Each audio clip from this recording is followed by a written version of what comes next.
The NCAA is looking to put more policies in on NIL in college sports. How does that impact the University of Arkansas? We'll talk about that as well as the Razorback baseball team taking care of business against Auburn in a much needed series victory. And also some updates on how Arkansas became a pipeline for Texas A&M basketball. This is the Locked On Razorbacks podcast.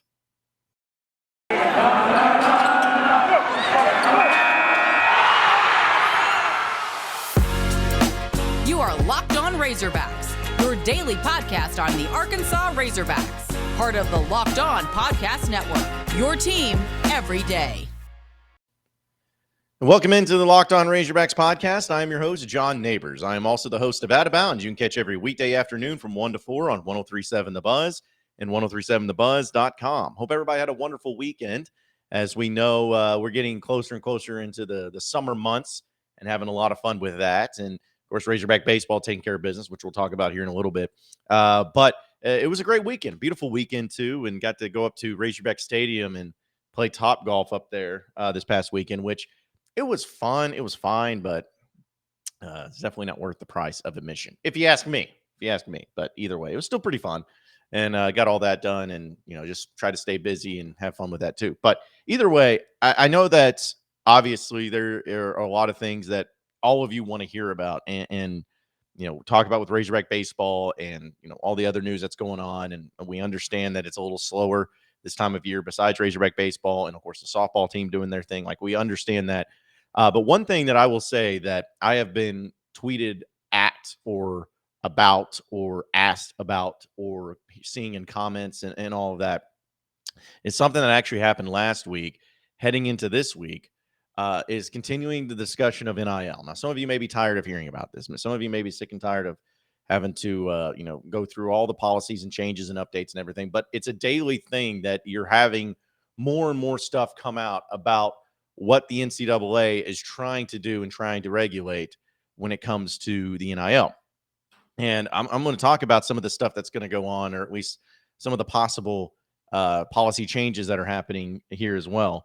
But here's my thing, and I want to start with this. The NCAA is a very easy punching bag for many different reasons. Like, I understand that. They get made fun of, they get mocked, they get yelled at, they get, all this stuff thrown at them where rightfully so, they deserve it. They do so many things wrong. And the thing that about this NIL stuff that has really frustrated me more than anything when it comes to the NCAA is that they knew this was going to happen at some point in time. They could have gotten ahead of the game. They could have, over time and over years, started putting things in place, started trying to put some regulations, put some policies in place when this inevitably would happen, to where when it finally did happen, and Congress and everybody getting involved with the local governments, state governments, everything, put forth this and made it illegal, that they would have stuff in place ready to roll whenever that it happened. So that way it would be as smooth of a transition as possible into this new world. But instead, because the NCAA once again shows just how completely and totally inept they are, they weren't ready for this at all. It's almost like, somebody keeps telling you that, hey, there's going to be an earthquake in a few years that's going to be pretty devastating. It's going to be crazy. You better be ready for it. Okay. And time. And then when the earthquake happens and all of a sudden, everything's destroyed and it's crazy and it's madness and chaos and everything, you're sitting there like, well, I mean, what? Well, I guess we'll try to get everything replaced. Well, you don't have insurance. Okay. Well, we'll try to, build everything back. Well, you don't have the materials for it. It's like they just completely acted like they weren't ready for this. And now that they've shown just how extremely powerless they are in the whole mess, that they're trying to overcorrect where it happened. It's out of Pandora's out of the box, or whatever that stupid phraseology is. You know what I'm saying? But it's out, and they're trying to put it back in. Toothpaste is out, put it back in, whatever. And they can't do that. So essentially what we're talking about is that it's the Wild West out there. There are no terms, there's no regulations, there's nothing except for the bare minimum. And it varies from state to state, that the NCAA is just like, we don't know what to do. Athletic directors are the same way. They're on one side of the aisle. You got commissioners like Greg Sankey trying to figure this all out. It's just insane. And so, according to Ross Dellinger of SportsIllustrated.com, does a great job. Apparently, college leaders are strongly urging the NCAA enforcement team to begin investigating what they deem obvious recruiting violations, past and present, because donor-led collectives that have struck deals with players before they sign binding letters of intent are violating rules. And it says that they are trying to figure out a way to keep boosters from getting involved. This is coming from Rick George, who's the athletic director of Colorado. He says, this is the time that we have to put our stake in the ground. Enough. This is not acceptable. What we're doing is not good for intercollegiate athletics, and it has got to stop. Apparently that they're trying to put this into place where the guidance clarifies existing NCAA bylaws that prohibit boosters from being involved in recruiting. Any booster or booster-led collective that has been found associated with prospects about recruiting, college or high school, will be found to violate NCAA rules, put the boosters at risk of sanctions. In addition, a booster or booster-run collectives cannot communicate with a student-athlete or others affiliated with a student-athlete to encourage them to remain enrolled or attend an institution. Now, I am fully on board with boosters not getting involved with the recruitment of players. Like, I don't think that that's good for anybody involved, to where it essentially becomes a pissing match between schools of trying to figure out who can offer the most money for the biggest players and get them in. Like, I'm not in favor of that. But my thing is this: you're not going to prevent that from happening. It was happening before. It was happening everywhere before. And you're certainly not going to prevent it from happening now. But there seems to be a lot of things that everybody wants to have kind of regulated, and now it's just kind of getting out of hand. I can understand, too, from the perspective of some, that this is problematic for them. And there's some that are loving this.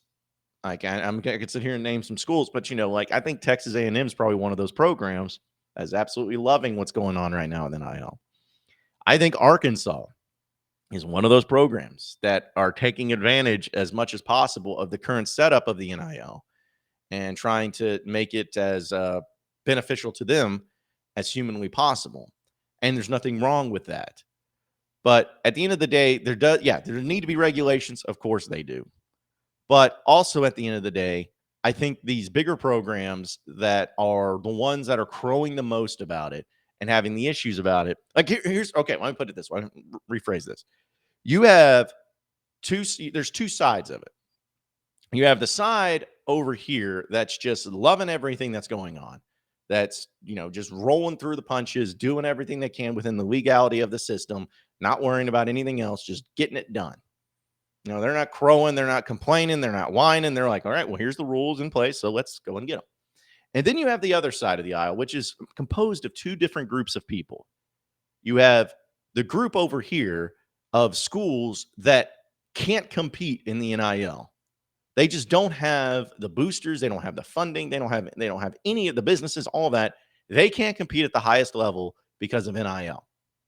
And then also in this group, you have the programs and coaches that were so used to dominating the recruiting field to where now, because other programs have elevated their game with NIL, that suddenly they can't compete as much anymore, or at least the playing field has been elevated to where now other programs are able to compete for players that these other schools were just getting because of being those programs.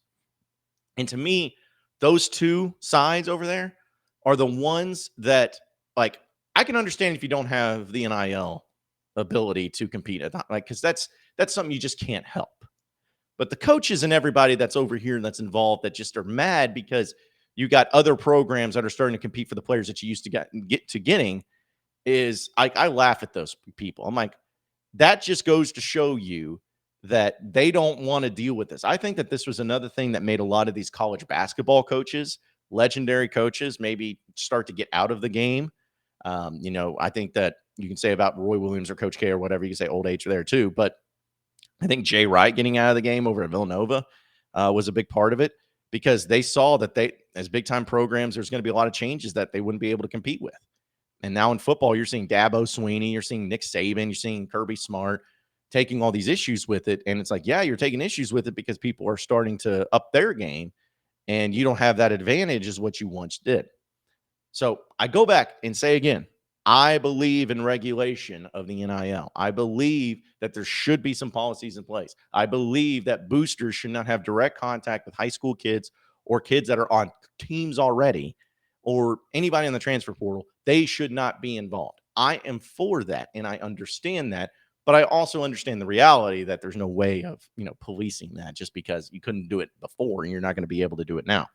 But what I am in favor of is that, or I should say, what I'm not in favor of is being the NIL being controlled or being manipulated or whatever by these other coaches that are whining because they can't compete, or these other coaches and programs that don't have the NIL capability. I just feel like it should be used as another recruiting pitch for these other schools. Arkansas is a prime example of that. Now, I don't have any direct correlation or evidence or anything that this is what's going on with Arkansas or with programs that feel their way about Arkansas, but I'm using Arkansas as an example.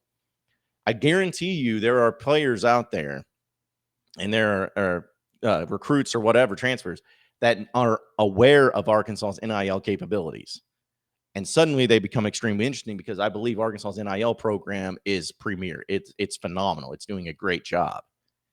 And they are getting into the minds and into the mix with some big time players in college sports, which they normally wouldn't have a chance at normally, but they are because of the great NIL program that Arkansas has. Now, I'm not saying that Arkansas is directly contacting these people and saying this is why you need to come here or boosters, anything like that. I'm not accusing them. I'm just saying that if you're a high school kid or if you're a transfer, if you use common sense, you see that Arkansas, hey, they take care of their players. They take care of the name, image, and likeness. They really boost these guys up into giving them phenomenal opportunities for me to make money if I go to Arkansas. I think they recognize that. And so Arkansas has become one of those programs that these coaches and that everybody else has a problem with because they don't want Arkansas to be there. They don't want Arkansas to be on their level. They don't want Arkansas to recruit at the level that they have been. They want Arkansas to stay where they belong. They want Arkansas to stay in a borderline top 25 recruiting class every year in football and, just hang out over there, finish your fourth in the West or third in the West at best, and just go back and stretch. Like, that's all they want. And so that's where it kind of draws the line in the sand where with these new regulations that are coming in, is it going to impact Arkansas in a negative way? No, I don't think it will. But I can't tell you how happy I am that Arkansas is taking advantage of the NIL and kind of putting everything in the right perspective and putting people into the right place. This is going to be a long, drawn-out process. It's already madness. It's chaos. It's stupid. None of it makes sense. Everybody's losing their mind. Dogs and cats living together, mass hysteria. Like, it's insane right now. But if you're a Razorback fan, you have to be extremely happy, of course, with the athletic department that's putting great success out on the fields and on the courts and everything, pretty much across the board. But you also have to be extremely happy with the understanding that the NIL can be a very beneficial thing to universities as well as to student athletes. And that Arkansas, within the rules and regulations that have been put forth, they're not getting left behind. They're not sitting back and just waiting and hoping that people will come to the University of Arkansas just because of the Razorback on the helmet. Yeah, there may be some, but sometimes you always need those extra edges. You need those extra benefits. And for right now, Arkansas is taking advantage of it. Now, once these new rules and regulations come in, we'll see how stringent that the NCAA gets. We'll see how much it's actually effective. We'll see when it goes into effect, because a lot of this stuff, we have no idea when it's all going to go down. But I'm just not going to sit back and just allow, just like so many other times, these bigger coaches that are upset with the way the NIL is being handled. They're not upset because that they feel like it's wrong. They're upset because their livelihood got affected. They got a little shaken up when it comes to the way that things were and how they were just at the top of the top. Now they're not. So I don't have any sympathy for them. But it comes down to this. Arkansas, within the rules, doing whatever they can, continue to do that and continue to do and build this program across the board, football, basketball, baseball, softball, golf, whatever. Continue to just build it and make it into a monster, because I feel like once you have that monster started, once you create it, you got to feed it. And then the whole thing, Arkansas has enough to feed it. They have plenty to go around when it comes to feeding that monster for years and years to come. So I can't wait to see how it all goes down.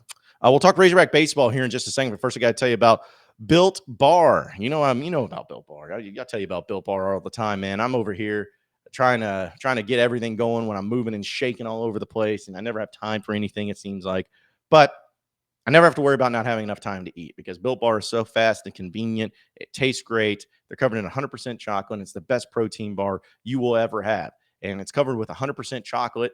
And not only that, but they have so many different flavors to choose from. So you're talking about basically every single option available with Built Bar. And we have a great deal for you.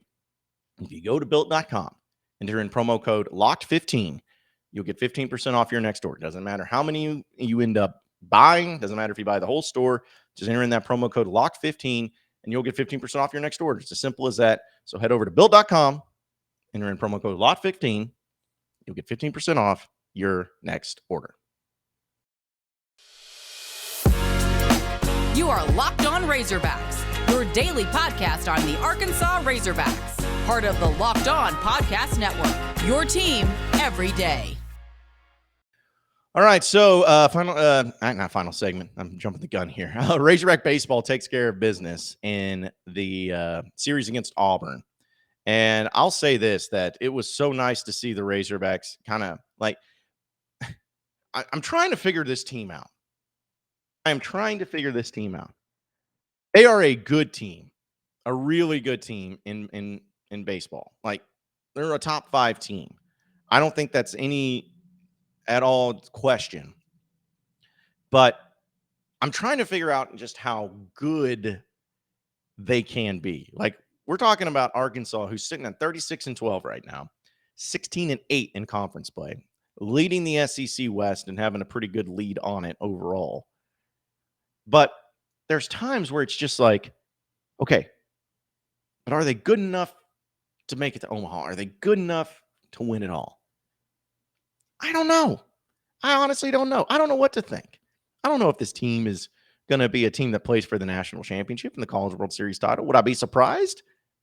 No, because their pitching is really good. Across the board, their pitching is good. Defense is really solid. We know that they had some struggles with hitting and everything, but then there's just sometimes like the series victory over Auburn where they got some timely hits and everything, and they took care of business and got some home runs. And not only that, but in game 3, where Arkansas won the rubber match, yeah, there was a home run hit, but it was like some good like singles and doubles and everything. So it's really hard to figure out what this baseball team is. It's really hard to figure out just how good they are, how good they're going to be once postseason comes around. And, that's not a bad thing. Like, that, like last year, for instance, you were the number 1 overall seed. You were the best team in college baseball, and you didn't even make it to Omaha. So I don't think Razorback fans are sitting back and saying like, oh, well, we got to win all these series. We got to do this. We got to do that in order for us to believe, because last year you had all of that and you still didn't make it. So I think most Razorback fans are understanding that just because you're winning series or just because you lose games or whatnot, doesn't mean you're going to win it all and doesn't mean you're not even going to make it. Like, it's a very fluid situation when it comes to postseason in Razorback baseball and in college baseball in general. But I think it's just where Razorback fans, series to series, game by game, everyone kind of sits back and like, we don't know what's going to happen. We don't know what to expect. Sure, we believe we can win. Sure, we believe we can win the series. Probably should win the series. But we may not. I mean, we could win this game, but we could also lose the game. I mean, our pitching's really good, but we can't hit at times. But we can't score. But the other team may not be able to get any hits because of our pitching. So maybe if we score just enough, we can be able to win. It's just no one knows. No one knows what to expect. And that kind of makes it a lot of fun because you could see going into any series, because you have Vanderbilt coming up this weekend in Baum-Walker Stadium. And then you have Alabama the next weekend, and then you're done for the regular season. But it's like you could look at all these different scenarios and different series and everything and just be like, if Arkansas beat Vanderbilt this week, am I going to be surprised? Nope. If they lose, won't be surprised? Nope. No. But The most important thing right now for Arkansas is they got to continue to build that RPI, which I think they did a great job of after this past weekend, because they got to make sure that they get a national seed. That's what they have to do. You don't want them to, because, they're number 4 team in the country as of right now. We'll see what, at the recording of this podcast, we'll see what D1 baseball and everybody ranks them at. But you can't, people think that, because you're number 4 there, you're going to be, not necessarily, because Arkansas had an RPI that's not very good. And so, D1 baseball had Arkansas as the 9 seed, so right outside the national seed. So all Arkansas has to do in these final 2 series, 6 games left, do enough to be able to be that national seed. I don't care if you're number 6 or 4 or whatever. I prefer right there in the middle. You don't want to be 8. I'd prefer right there in the middle, where you're probably 4 or 5. Do that, and you'll be in perfect position. I think that'd be the most ideal situation for Arkansas. But who cares if you go 2-1, 2-1, or who cares if you go 2-1 and 1-2, or vice versa? Just as long as you get that national seed, that's the thing that's going to matter the most. Because as we know, in postseason, you never know what to expect. But it's like when I talk about this team, or when I talk to people about this team, none of it makes sense. All of it's very weird, but we try anyways. We try to make it all come together and make sense, but sometimes a little bit more difficult. But either way, we'll see how it all goes down for Vanderbilt this weekend. But man, this has just been a weird time. Weird team. Love this team. Really good team, but just a weird team. Trying to figure out exactly what they're going to do week to week. BetOnline.net is your number 1 source for all betting stats and sports info. Find all the sports developments, league reviews, and news, including this year's basketball playoffs, Major League Baseball, and this weekend's run to the Roses. I guess, the Kentucky Derby had this past week. But for those of you who didn't go online, you should have looked at it before. BetOnline is your number 1 continued source for sport wagering information, as well as live betting, playoffs, esports, and so much more. So head to the website today and use your mobile device to see all the trends and actions at betonline.net, where the game starts. You are Locked On Razorbacks, your daily podcast on the Arkansas Razorbacks, part of the Locked On Podcast Network, your team every day. All right, real quick, final segment of the Locked On podcast. Few things that happened I saw over the weekend, especially with Razorback basketball. KK Robinson is transferring to Texas A&M. He officially announced that. And it's just so funny. I'm like, man, what is it about A&M? I guess because I think that Buzz Williams down at A&M, everyone was complaining, I remember last year, towards the end of the year, about how they deserved to be in the NCAA tournament and all this crap, which, one way or the other, they didn't make it. And I don't think they deserved it, because they lost 9 straight games in conference play. And if you don't do that, you probably make the tournament. So just because you got hot towards the end doesn't mean you deserve to get in. Sorry. You got to do more during the regular season too. So anyways, but they keep going into the transfer portal and, trying to get some guys, and they add KK Robinson. I remember they added, of course, Ethan Henderson last year too. And I just saw that. I was like, okay. And KK, listen, I wish KK nothing but the best. Dude was a phenomenal player coming out of high school, but for whatever reason, he just couldn't make it work. He couldn't put it all together for Arkansas and Eric Musselman. But it's just there's that connection there that just seems to continue to go on and continue to be had, where Buzz Williams keeps getting these players from Arkansas. So he's going to A&M. Arkansas could face him next year. And people are like, oh man, can't wait to see him go for 40 points against us. I don't know about all that. I don't see that happening. But again, wish him nothing but the best of luck. But I just thought that was really interesting that A&M continues to get a couple transfers each year, or at least transfer each year from Arkansas. And if they do it next year and make it 3 in a row, that'll be extremely strange as well. But kudos to him and congratulations. Also, a big thing too for Arkansas basketball is they made the cut for another 5-star player as part of the next year's recruiting class, Ron Holland. He's Arkansas and his top 7 schools. He's from Duncanville, Texas. Who else is Duncanville, Texas? Oh yeah, Jordan Black. How about that? Not Jordan Black, Anthony Black. Yeah, so he's a really good prospect. 6'8", 200 pounds. He has Texas, UCLA, Memphis, Houston, Auburn, and Kentucky, as well as Arkansas on the list, as well as the NBA G League as an option too. Holland is the number 2 power forward in the country, number 4 overall recruit in the nation for the 2023 class, and the number 1 prospect in Texas. He says, they're recruiting me well. Talking about Arkansas, I had a Zoom call with them. They see a lot of potential in me. They check on me every day after practice, after school on the Zoom. They showed me how the game fits, how my game fits with theirs. And so, yeah, I'm seeing that. I'm like, okay, let's do that. Let's make that happen. Let's get some more 5 stars here at Arkansas, because Lord knows that you can't ever have too many Razorback 5-stars coming in. But I thought that was interesting, too, to see how it all goes down. And hopefully Arkansas is able to take care of business. But Eric Musselman still making some moves, and his staff still trying to make it all happen for the not only next year, but for the year after that as well. Well, appreciate everybody listening into the Locked On Razorbacks podcast. Be sure to like and subscribe to the podcast on iTunes or on Google Play. You can also get after me on Twitter at BuzzJohnNabors for any questions, comments, concerns that you may have. We'll keep it going from there. Same podcast time, same podcast channel tomorrow afternoon. Have a great day, everybody. We'll